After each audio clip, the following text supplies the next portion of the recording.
Do you have all the albums? Yeah. And there's a lot of them. Well, studio albums. I've got 30, was it 32, 33, something like that. We're going to I've do got the live albums. We're going to do an Into the Music episode just about how much money you've spent on music. Holy shit. It's incredible. It really is. It's, yeah, some of those have had a long time, some of them not so long, but you know, it's if it wasn't that, it'll just be wasted on crack cocaine and whores. So you know, I just have to cut back on that instead. Yeah, cut back on that. And with that said, to end on a high note, get it? It's showtime, folks.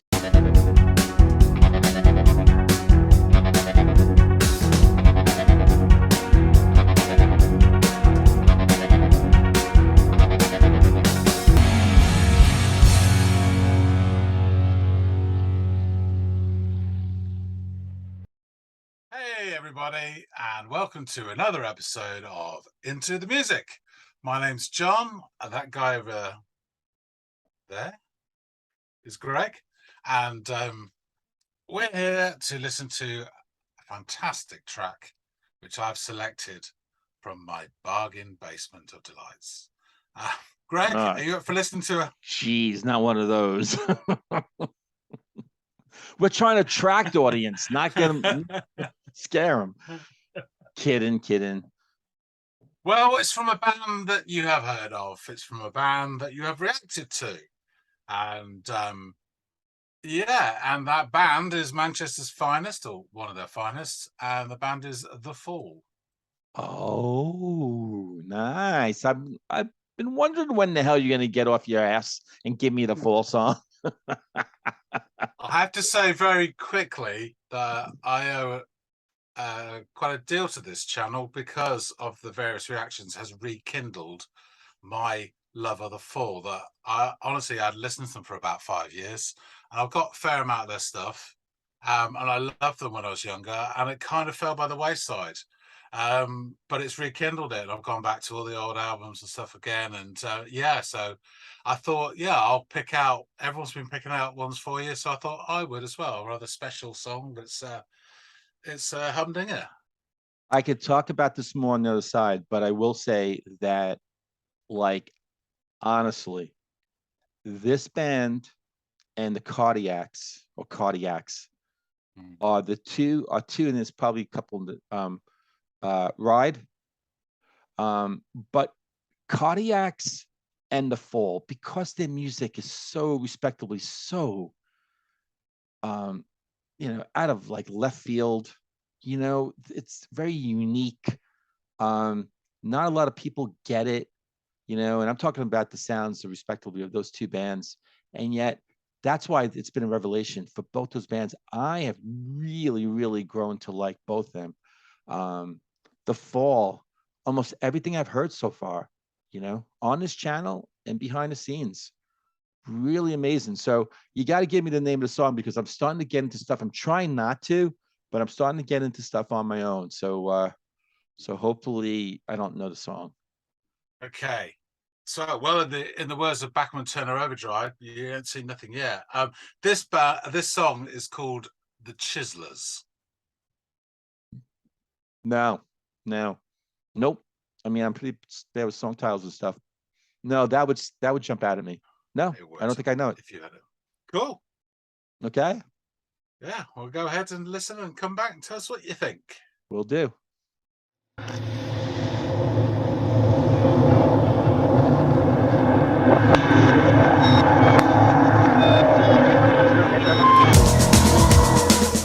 Chiselers is desperate,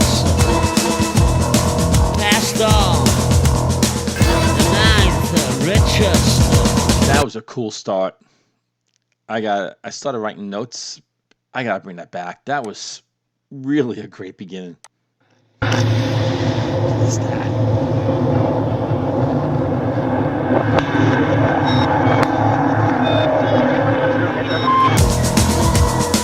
The Chiselers is desperate, passed on the ninth richest. Chiselers.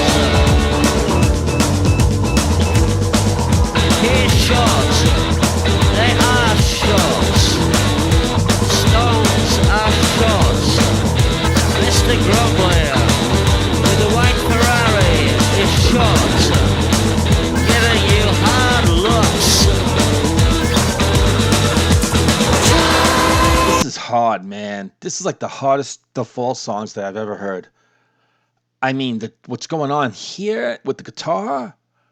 I mean, that's heavy and hard, and then you got the drumming, but nothing light. It's really coming hard too. With the sounds that are swirling around and stuff, and Marky Smith, man, just sounding as menacing as ever, even more than ever before. In my short sort of time listening to the Fall songs, whoa, this is really good so far.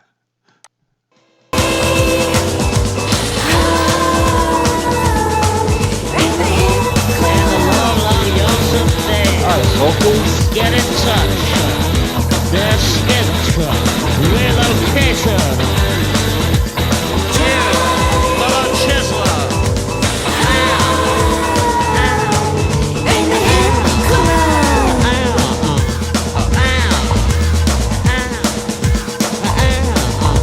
Bass.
The vocals are just, they're like haunting, they're ghost-like, but then they come right in and almost right there in the ear, and then they're back out floating around. Holy shit.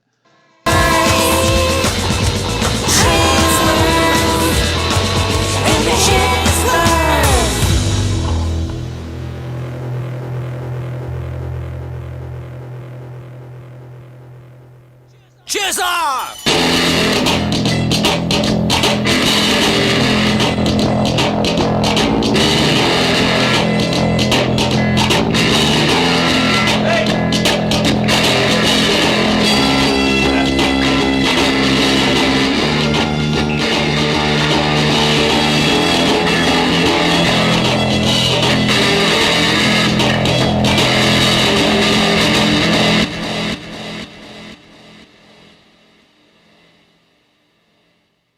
Oh, what an end. What an end. That was cool. That was brilliant. That just shot up there as one of my favorite The Fall songs. And I'm starting to build. I mean, I've reacted to like 4 or 5 already, and I have a couple already on my own that I've fallen in love with that I haven't given to anybody, because I mean, John knows The Fall. I don't know about Andy yet. I don't know. I might even just react to him solo and just say, I know these songs for a short time. I love them. So I won't tell you the songs yet. Yeah. Wow. Holy shit. They have some catalog. This was just so different than everything else that I've heard from them. This is remarkable. Okay. Back to John. Well, John, I don't know how to put this. I mean, Already married, Greg. if you were looking to really piss me off, well, guess what? Mission failed. This was awesome. This was freaking awesome. This might be, this absolutely shot up the ranks. this was so good, and it was so different than all the other fall stuff. It really, I mean, it's a rocker. I mean, I'm not saying some of those stuff like I've heard it's not rocking. It is, it is. Back off. Fall fans are ready to like stab me and stuff like that. No, but but this was a whole different sound. This was hard. I mean, you had the guitar and you had the drums, and the drums are kind of doing its thing, but you would think that kind of drumming, that kind of beat would be more of a lighter thing, because it was that, but it was hard, it was heavy, and the guitar, and then the sounds that was sort of like swirling around, and then what they did with the vocals. I mean, Mark's voice is very like menacing, Yeah. lower and more menacing than ever before. Which if you can get any more menacing than Mark E. Smith's voice, holy shit. But I think, to contrast with that, right? Kind of like were these lovely sort of female background vocals they went from like ghostly like haunting like where it was echoey kind of out there, and then it would come in almost as right in your ear, right there. They're almost whispering, or not whispering, actually piercing, but they're right there, and it would just do this yin yang. And when those background vocals came in, that was brilliant. And then that bass was just, oh yeah, the bass too is just tremendous. I forget her name, but she's doing a hell of a job on it. I love this Yeah. song. Rex is on guitar. She Oh, plays guitar. Brix, Brix, right? Yeah. Yeah. I loved Steve Hadley on bass. I loved her. She had her stamp on the song all the way through. But Mark and his, boom, guitar, boom, drums, boom. Everyone stamped the hell out of this song. Producer, boom. I love this song. So you should. It's a belter, isn't it? We want to go into the band and all that because you discussed it before lots of times. But there's a few snippets about. There's a really wonderful website. Let me see what it's called. The Annotated Fall. And if you just Google that, you'll find it. And they've actually got song, album by album, song by song, the lyrics, and then annotated notes about either the lyrics or the story about how the song came to be. And there's a few, as you imagine with the Fall, there's a few anecdotes in each one. So rather than going on about Manchester and when they formed and all that sort of thing, this song actually appears in 3 different forms. As a single, it's called The Chiseler, which is what you heard. It's probably my favorite version. On the album, like User Syndrome, that one there, Okay. it's called Chiselism, and it's also called something else in another version. And the one on the album is this weird sort of sonic landscape for a bit, and then it kicks in. I don't think it's as punchy as the single. They've sort of distilled it. But there's a really interesting bit. I'll just read you a bit of this from this Annotated Fall. So one of the guys who's working with was saying that he was working on Chiselers, and Craig Scanion had gotten a clarinet, and we tried very hard to make it work to get a good sound. Then Mark heard it and said, "What the fuck is the clarinet doing on this song?" He told us to wipe it off the track. So we played the mix again, and Mark was like, "This is shit. Where's the clarinet?" That was the best thing on the track. Oh shit. I can't please the It's guy. so funny. Yeah, Yeah, I know. It's hilarious. So it is very much a collaborative effort. They all put together their ideas. Mark is the mouthpiece and comes across as the genius, who arranges it all, but it's not all like that. And sometimes he will piss around and mess with things just to see what happens as an experiment. Sometimes it's brilliant and it works. Sometimes it doesn't, and they change it all behind his back again. They were saying that some of the gigs later on, they had microphones inside the bass amp because and instead of a microphone there, so because he'd go around and piss around the microphones, turning everyone down, but the other microphone would still be working hidden away from Mark and his twiddling fingers. So yeah, there's some really, he got some sounds from a dictaphone, and then put them through loops and stuff. So that we're adding it. And yeah, it's really weird. On the What year was this? let me bring up my notes. Sorry, just bear with me a second. And because also when you say they, right? You know, that's the thing. I was watching this documentary and where I mean, he went through lineup after lineup after lineup after lineup. I mean, it's amazing how long Bricks stayed.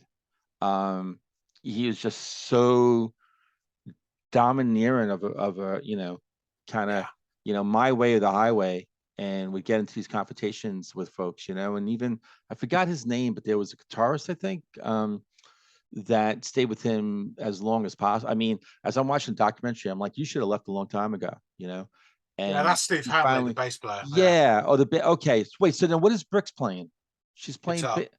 See, I keep thinking bass. All right, when I said bass, you could correct me. Say you're wrong. All right, so she plays guitar. I think this is about the time where Bricks left.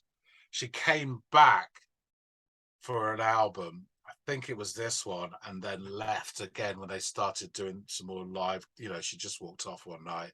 Because you're right, but she was saying that she was a massive, massive fan of the Fall before all this started. Yeah, and she felt so honored to be invited to play with them. It was living her, total dream. So it's very hard to walk away from that, even when it does turn all to shit, So yeah, they did stay for a while, the people under his spell. But I think that is the beauty of it, or that's the beauty of it. Like when people say Marky genius, Mark, when they say Mark Smith is a genius, I think they're right, because the longevity of the band, it was always him. He was the one constant throughout the whole entire thing. So if we say, great songs in this period, and then great songs in this period of the band, and great songs in this period of the band, you know how many lineups they went through during that whole thing. So, yeah, I mean, he had that vision, he had these melodies that would just come out, and it's somehow he was able to get whoever was in the lineup at that time to buy in. I mean, that is not easy. Yeah, I mean, perhaps it's a bit sort of that Orson Welles approach where you create some confrontation to get a reaction, and the end product justifies your methods, And I think he at points he's really, really good at getting this collaboration. And he was saying that they feel like they're in a gang or they're in a military unit taking on the world, but then he could also turn on a sixpence and say, right, you're out because you were dancing to Since You've Been Gone by Rainbow in a Disco, which is what happened to Mark Riley, and he started a fight in a nightclub because he was dancing to the wrong music that wasn't cool enough for Mark Smith, So he has, it's a double-edged sword, isn't it?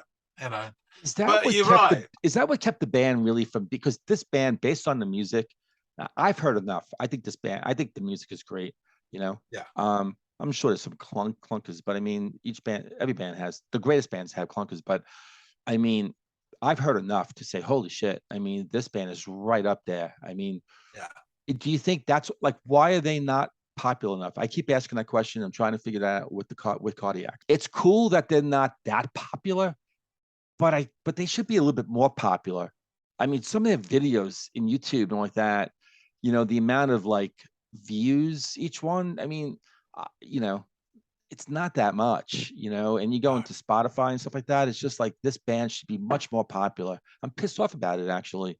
But I think that's his doing too. I think that's Mark's doing. Oh, big time. And the way he was so volatile and so, polarizing, I think critics, probably have a hand in that too. They probably got more pissed off at him and probably panned music more because of his personality than the actual music too. I think there's some of that too. I don't know. What are your thoughts about all that?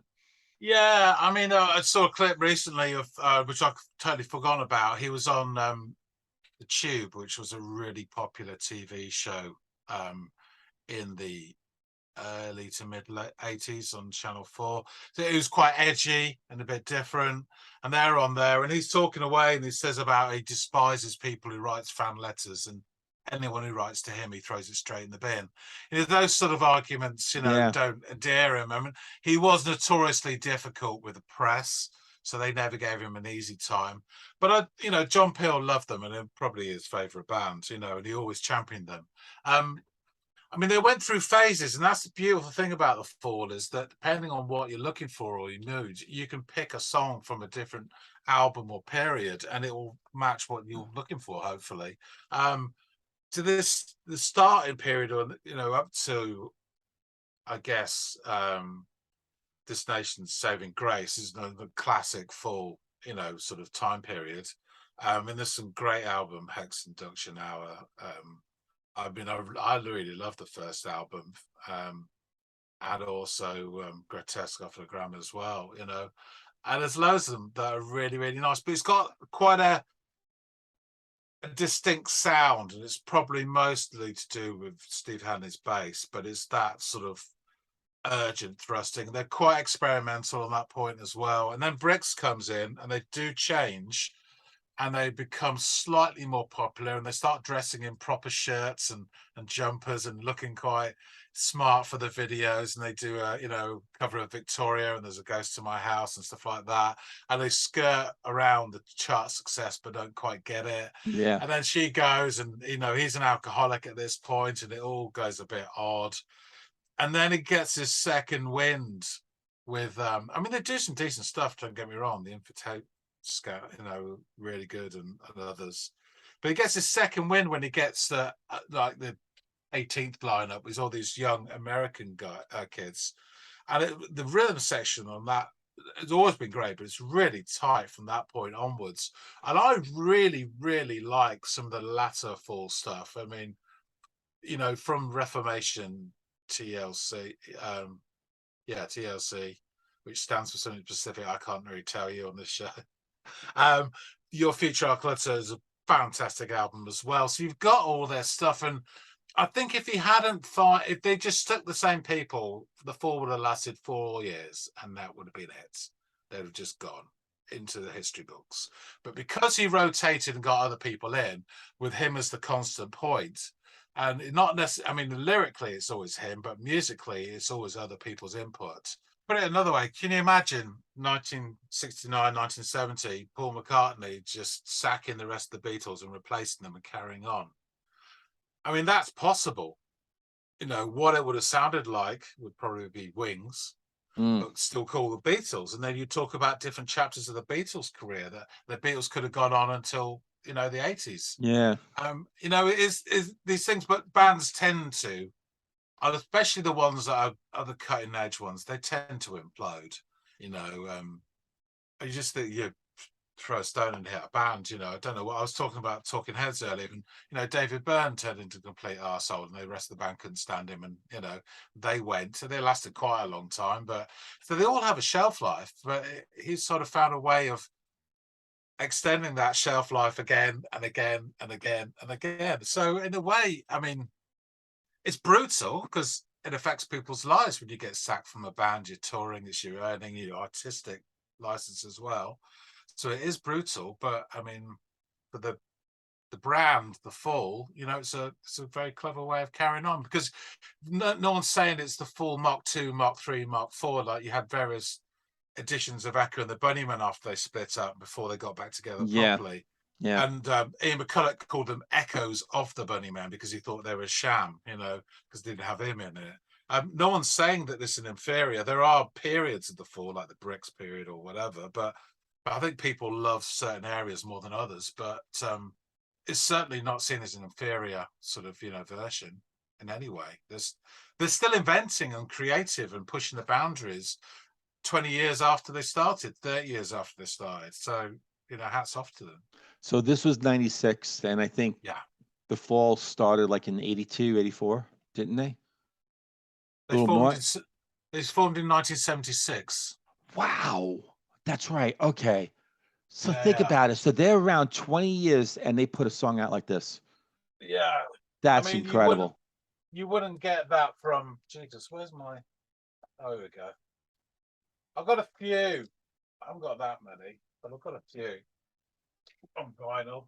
Some of them cost more than others, but yeah, not that. Jesus, yeah, this was their first album, Live at the Witch Trials. They recorded that in one day. Can you imagine? They booked the studio for 5 days, but due to, I don't know, it was ill health or a cock up or something, and so they had to do it all in one day. Yeah. You know, it's great. That's They were their just second one album. take songs. They were probably all Yeah, one yeah. take. Yeah. But they're That's- great. It's a really good album. It's better than Dragnet, their second album, actually, I think, you know, personally. Yeah. Third one's on order. It should be coming any day now. This is I keep flip-flopping. Is this my favorite Fall album? I don't know. Wow. It's got one of the best songs on there, the classical. I mean, love the album do- cover. That's so cool. It was criticized for being amateurish, but I mean, I love it. It just says a lot about them. What Yeah. we got here? Yeah. Oh, Perverted by Language. That's another great album. Again, it's their early phase stuff.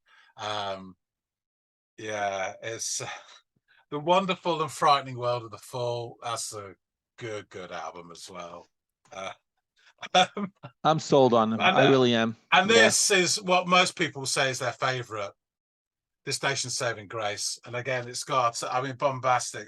It's just absolutely All the album covers are so, yeah. bombastic. It's so. Yeah, I mean, just really briefly, this is the one that's got Big Prince on. I'm Curious Oh, Orange. okay. Now that's different. Yeah. He's got him on the You've photo. seen that one?